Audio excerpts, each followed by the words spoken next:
Hello friends, इस video में आज हम देख रहे हैं, इस लेक्चर में हम देख रहे हैं present perfect continuous tense. Present perfect continuous tense में जो है, क्योंकि ये कंटिन्यूअस है इसलिए कंटिन्यूटी को बताता है, काम का लगातार रहना, continuity of action. Continuity of action को शो करता है। क्योंकि ये परफेक्ट भी है, इसका मतलब कंप्लीशन को शो करता है, यानी कार्य पूरा हो भी चुका है और अभी भी कंटिन्यू है, और ये प्रेजेंट में है। प्रेजेंट में वो कार्य कंटिन्यू है। ये एक्चुअली पास्ट में, ये यहाँ आपका प्रेजेंट है। पास्ट में कोई एक्शन स्टार्ट हुआ था और वो अभी तक जो है प्रेजेंट में यहाँ तक कंटिन्यू है, उसकी कंटिन्यूटी को बताता है। प्रेजेंट परफेक्ट कंटिन्यूअस यानी कार्य कुछ कंप्लीट हो भी चुका है, परफेक्ट भी है और कंटिन्यू भी है, और अभी भी लगातार चल रहा है, यानी कुछ हो भी चुका है और अभी भी हो रहा है। ऐसे सेंटेंस जो हैं प्रेजेंट परफेक्ट कंटिन्यूअस के हैं। एक रियल लाइफ के एग्जांपल लेके बताते हैं। जैसे मान लीजिए मैं 9 से लेकर 12 बजे तक मैं पढ़ाता हूँ। मुझसे 9 बजे कोई पूछता है कि आप क्या कर रहे हैं, तो उसका आंसर हम देंगे आई एम टीचिंग, मैं पढ़ा रहा हूँ। अगर 10 बजे पूछता है तो मैं फिर उसका ये जवाब होगा कि आप क्या कर रहे हैं, आई एम टीचिंग, मैं पढ़ा रहा हूँ। 11 बजे पूछता है, फिर आंसर यही है, आई एम टीचिंग, मैं पढ़ा रहा हूँ। फिर अगर कोई बंदा पूछता है कि आप जो है 9 बजे 10 बजे 11 बजे यही कह रहे हैं कि मैं पढ़ा रहा हूँ, आई एम टीचिंग, तो उसको फिर रियल आंसर देने के लिए जो रियल सिचुएशन है कि भाई मैं 9 बजे भी पढ़ा रहा था, सही बात है, 10 बजे भी, 11 बजे, और मैं अभी भी पढ़ा रहा हूँ। इट मीन्स कि मैं 3 घंटे पढ़ा चुका हूँ और अभी मैं क्या कर रहा हूँ, अभी भी पढ़ा रहा हूँ, यानी कुछ काम कंप्लीट हो चुका है। यहाँ से यहाँ तक मैं पढ़ा चुका हूँ और अभी भी क्या कर रहा हूँ, अभी भी मैं पढ़ा ही रहा हूँ। इसका मतलब हम ये कहना चाह रहे हैं कि मैं 9 बजे से पढ़ा रहा हूँ, यानी 9 बजे से एक्शन जो है वो कंटिन्यू है, वो लगातार चल रहा है, उसको चलते हुए कुछ समय भी हो गया है और वो अभी भी चल रहा है। तो ऐसी बातों को बताने के लिए हम प्रेजेंट परफेक्ट कंटिन्यूअस टेंस का यूज़ करते हैं। तो उस टाइम पे हम ये वाली चीज़ ना बता करके, ये है प्रेजेंट कंटिन्यूअस, हम बात कर रहे हैं प्रेजेंट परफेक्ट कंटिन्यूअस की, तो हम इस बात का आंसर प्रेजेंट परफेक्ट कंटिन्यूअस में कैसे करेंगे, फिर हम उसको बताएंगे कि आई हैव बीन टीचिंग,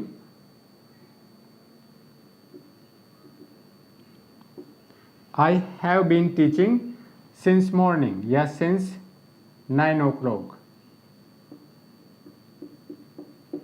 तब हम उसको ये बताएंगे कि I have been teaching since 9 o'clock, मैं 9 बजे से पढ़ा रहा हूँ, यानी 9 बजे से लेके अब तक जितना समय हुआ है इस बीच में भी पढ़ा चुका हूँ और मैं अभी भी यही काम कर रहा हूँ, अभी भी पढ़ा ही रहा हूँ। आई हैव बीन टीचिंग, तो ये जो टेंस है वो ये वाला है, present perfect continuous, I have been teaching since 9 o'clock। ये तो समय बताने के लिए हमने यूज़ किया है। यहाँ पर हम सिंस भी यूज़ कर सकते हैं और यहाँ पर हम फॉर यूज़ कर सकते हैं दूसरे टाइम के लिए। I have been teaching for last 2 hours। Last 2 hours का मतलब है कि पिछले 2 घंटे से, मैं पढ़ा, क्योंकि अनिश्चित समय है, ये निश्चित समय है, इसके बारे में हम बाद में बात करते हैं। पहले ये देखते हैं, आई हैव बीन टीचिंग, मैं पढ़ा रहा हूँ। यहाँ हमने वर्ब के साथ में ing यूज़ किया है, आई के साथ ऑक्सिलरी वर्ब हमने हैव यूज़ किया है, और बी की पार्टिसिपल वाली फॉर्म जो इसकी बीन होती है वो यूज़ की है। तो ये चीज़ इसमें यूज़ होनी है। ये एक्चुअली बी मीन्स होना, उसी को दर्शाता है। आई हैव बीन का मतलब है कि मैं हो चुका हूँ और ये वाला काम करते हुए मैं हो चुका हूँ, यानी कि 9 बजे से मैं ये वाला काम करते हुए हूँ, ये हो चुका हूँ, तो ये इतना हिस्सा परफेक्ट कहलाता है। तो I have been teaching since 9 o'clock। यहाँ पे हैव में हमें चॉइस है, ये ऑक्सिलरी वर्ब है, तो यहाँ पे हम हैज़ या हैव इन दो को यूज़ करते हैं, और जिसके बारे में हम बात करते हैं इसे हम कहते हैं सब्जेक्ट। ये सेंटेंस का सब्जेक्ट है। तो सब्जेक्ट के अकॉर्डिंग आप हेल्पिंग वर्ब का चुनाव करेंगे, और यहाँ पर आपको 2 चॉइस मिलती हैं, या तो हैज़ या हैव। हैज़ जो है वो सिंगुलर सब्जेक्ट के साथ यूज़ होता है,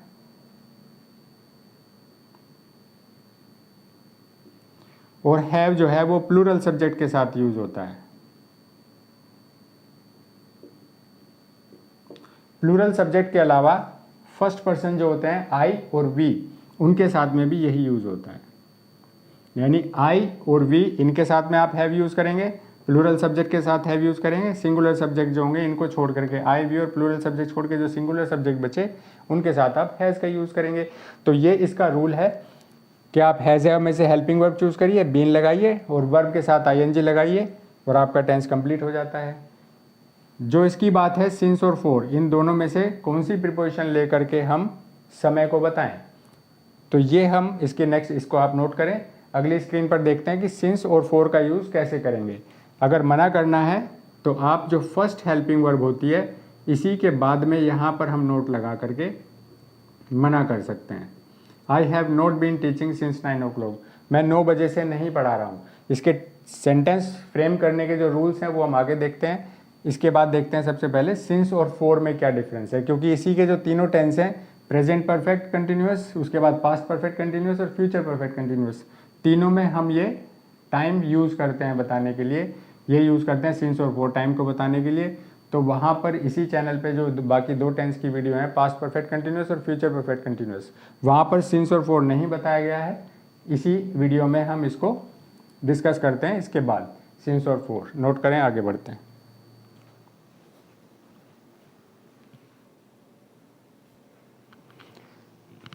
आइए देखते हैं सिंस और फॉर में क्या डिफरेंस है। सिंस और फॉर, सिंस कहाँ यूज़ करेंगे, सिंस यूज़ करेंगे हम डेफिनिट टाइम के लिए और फॉर यूज़ करेंगे इनडेफिनिट टाइम के लिए, यानी निश्चित समय के लिए हम सिंस का यूज़ करेंगे और अनिश्चित समय के लिए हम फॉर का यूज़ करेंगे।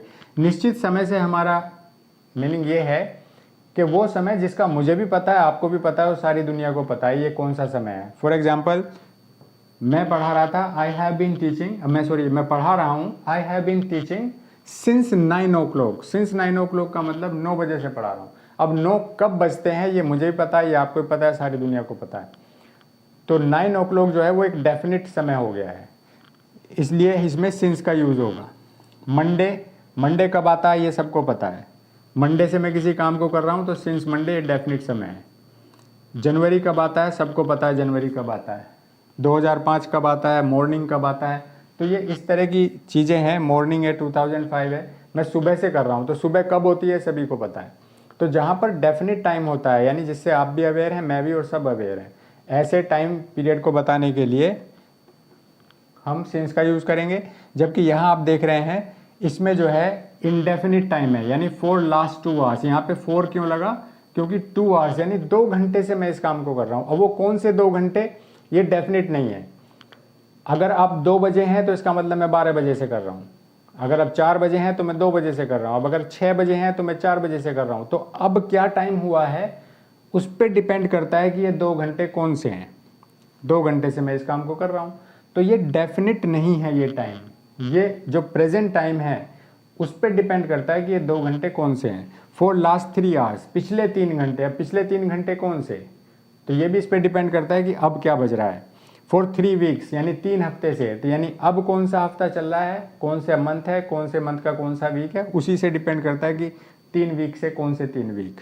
30 minutes, 4 days, 3 months, ये सब इस तरह के समय हैं जो इनडेफिनिट हैं। ये डिपेंड करते हैं इस बात पे कि अब क्या चल रहा है, उसी पे ये डिपेंड करते हैं। जबकि यहाँ जो है इसमें हमने देखा डेफिनिट में ये 9 o'clock मंडे जनवरी 2000, ये एक फिक्स है, एक पॉइंट इन टाइम है, समय में एक पॉइंट है पर्टिकुलर 2005, तो मतलब 2005। मंडे मीन्स मंडे, इवनिंग मतलब इवनिंग, मॉर्निंग मतलब मॉर्निंग, 9 o'clock मीन्स 9 o'clock, तो सबको पता है कहाँ है। तो ऐसे टाइम को बताने के लिए हम सिंस का प्रयोग करेंगे और ऐसे जो इंडेफिनिट टाइम है इनको बताने के लिए फॉर का यूज़ करेंगे। और ये इन तीनों टेंस में यूज़ होता है, प्रेजेंट परफेक्ट कंटिन्यूअस, उसके बाद past perfect continuous, future perfect continuous, तीनों टेंस में इसका यूज़ है। तो सिंस और फॉर इसको आप नोट कर लें, ये बहुत अक्सर एग्जाम में पूछा जाता है और इसमें अक्सर स्टूडेंट्स गलतियां करते हैं कि यहाँ सिंस का यूज़ होगा कि फॉर का यूज़ होगा। इसको नोट करें, फिर टेंस के रूल देखते हैं और एग्जाम्पल देखते हैं।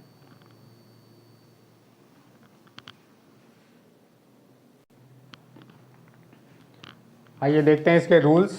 प्रेजेंट परफेक्ट कंटिन्यूअस टेंस के रूल्स क्या हैं। अफर्मेटिव में सब्जेक्ट हैज़ हैव में से आपके पास चॉइस है, या तो ये लगाएं ये लगाएं। बीन लगेगा वर्ब के साथ आईएनजी और ऑब्जेक्ट। वर्ब की फॉर्म के साथ आपको आईएनजी यूज़ करना है। अगर नेगेटिव सेंटेंस बनाना है तो सिर्फ आपको नोट यूज़ करना है, वो यहाँ यहाँ इस प्लेस पर नोट का यूज़ होगा हैज़ हैव और बीन से पहले, यानी फर्स्ट हेल्पिंग वर्ब जो है, फर्स्ट ऑक्सिलरी वर्ब जब आप यूज़ करते हैं इसी के तुरंत बाद आपको नोट का यूज़ करना है। सब्जेक्ट, उसके बाद हैज़ हैव और नोट का यूज़ करेंगे, बाकी सेम ऐसे ही रहेगा। ओपन क्वेश्चन जब बनाएंगे जिसकी हिंदी क्या से स्टार्ट होती है, और ये वो प्रश्न है जिसका उत्तर यस में या नो में दे सकते हैं, पॉसिबल है। तो इसमें आप सब्जेक्ट हैज़ हैव को पहले कर देते हैं और सब्जेक्ट को आगे कर देते हैं। ये सिमिलैरिटी है हर टेंस में, हर टेंस में ऐसा ही होता है कि ओपन क्वेश्चन बनाने के लिए हेल्पिंग वर्ब स्टार्टिंग में और सब्जेक्ट आगे आ जाता है, और ऐसे सेंटेंसेस की हिंदी क्या से स्टार्ट होगी, और इस ऐसे सेंटेंसेस का आंसर यस नो में हो सकता है। ये उसके बाद जो है नोट ऑप्शनल है, आप लगाना चाहें तो लगा सकते हैं, नहीं तो फिर आप बीन आएगा, वर्ब की फर्स्ट फॉर्म आईएनजी और ऑब्जेक्ट आएगा, लास्ट में क्वेश्चन मार्क है। क्लोज क्वेश्चन जो है इसकी हिंदी क्या से स्टार्ट नहीं होती है, और इसका आंसर भी हम यस में या नो में नहीं कर सकते। इसमें सबसे पहले WH वर्ड आएगा, what, why, when, where, whose, whom, इस तरह के WH वर्ड्स होते हैं, ये आएगा। उसके बाद फिर बाकी सारा सेम होता है, ओपन क्वेश्चन और क्लोज क्वेश्चन सेम होता है। देखिए उसके बाद सब्जेक्ट है, उसके बाद बीन है, अगर नोट चाहें तो यहाँ लगाएंगे, नहीं तो बीन है, उसके बाद वर्ब की फर्स्ट फॉर्म है, आईएनजी है और ऑब्जेक्ट है। सेम यही होता है, हर टेंस में यही होता है, नोट का यूज़ होता है, हेल्पिंग वर्ब इधर शिफ्ट हो जाती है, सब्जेक्ट इधर शिफ्ट हो जाता है, और ये ओपन क्वेश्चन और क्लोज क्वेश्चन बिल्कुल सेम एक जैसे होते हैं, सिर्फ WH वर्ड एक्स्ट्रा आ जाता है। तो ये थे इसके रूल, इसे आप नोट डाउन करें। अब देखते हैं इसके कुछ एग्जाम्पल और tense complete.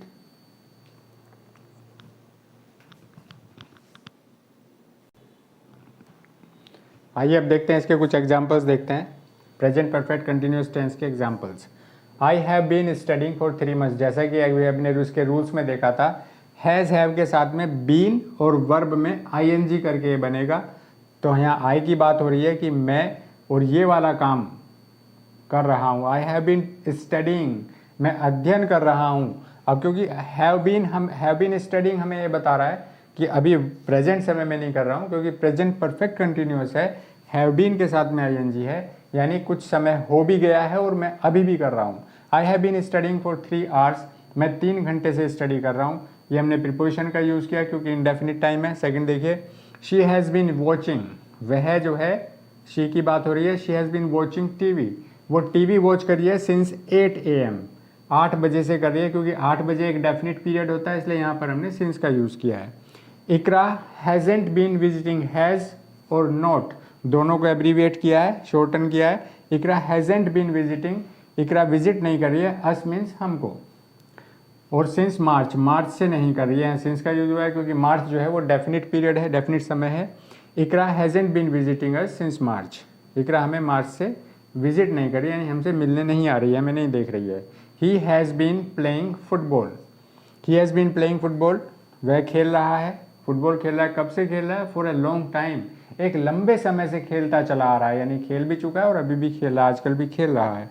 He has been playing football for a long time, यहाँ फॉर का यूज़ हुआ है क्योंकि लॉन्ग टाइम जो है वो कितना लंबा समय है, कोई डेफिनिट नहीं है। हैव यू बीन वेटिंग, अब ये हैव स्टार्टिंग में हेल्पिंग वर्ब रखी है, इसका मतलब यहाँ पर क्वेश्चन मार्क है, और ये क्या वाला प्रश्न होगा, ये क्या से स्टार्ट होगा। हैव यू बीन वेटिंग, क्या तुम इंतज़ार कर रहे हो, हेयर यहाँ पर, फॉर 2 hours, 2 घंटे से, क्या आप 2 घंटे से यहाँ पर इंतज़ार कर रहे हैं। वाई हैज़ नाजिया, यहाँ पर नाजिया की बात हो रही है, सब्जेक्ट है। Why has Nazia not been talking, यहाँ पर नोट का यूज़ हुआ है, बीन से पहले हैज़ हैव स्टार्टिंग में आ गया और उससे भी पहले WH वर्ड आ गया है, यानी ये क्लोज क्वेश्चन है, ये क्लोज क्वेश्चन है। Why has Nazia not been talking, Nazia why लगा है, क्यों, क्यों बात नहीं कर रही है, नेगेटिव सेंटेंस है, टू यू, यानी नाजिया आपसे क्यों बात नहीं कर रही है। For the last few months, पिछले कुछ महीनों से आपसे क्यों बात नहीं कर रही है, ये क्लोज क्वेश्चन है, येस नो में इसका आंसर नहीं होगा। She has been feeling a little depressed, वह फील कर रही है अ लिटिल डिप्रेस्ड, यहाँ पे she has been feeling, she is feeling भी हो सकता है, she is feeling a little depressed, लेकिन वो प्रेजेंट कंटिन्यूस हो जाएगा। यहाँ पर हम शी हैज़ बीन फीलिंग इसका यूज़ कर रहे हैं, शी हैज़ बीन फीलिंग, इसका मतलब यानी वो कुछ समय से कर रही है। आगे टाइम मेंशन कर सकते थे यहाँ कि 1 महीने से, 1 हफ्ते से या 4 घंटे से यहाँ पर टाइम मेंशन कर सकते थे, तो she has been feeling a little depressed, ये बताया जा रहा है कि कुछ समय से ऐसा हो रहा है। और लास्ट वाला है what have you been doing, तुम क्या कर रहे हो। सबसे पहले WH वर्ड आ गया, तो क्या की हिंदी इसमें आएगी, what have you been doing, यानी तुम क्या कर रहे हो। उसी प्रेजेंट टाइम पे नहीं पूछा है कि इसी मोमेंट पे क्या कर रहे हो, मीन्स कि कुछ समय से तुम क्या कर रहे हो, what have you been doing. तो हमने 8 एग्जाम्पल देखे, इसके 8 सेंटेंसेस हैं, आप नोट कर लीजिए, प्रेजेंट परफेक्ट कंटिन्यूअस के एग्जाम्पल के रूप में काम आएंगे। आई होप कि समझ आया होगा। Thanks for watching. Past perfect continuous tense के लिए और फ्यूचर परफेक्ट कंटिन्यूअस टेंस के लिए इसी चैनल पे आप दूसरी वीडियोस को वॉच कर सकते हैं। Thank you.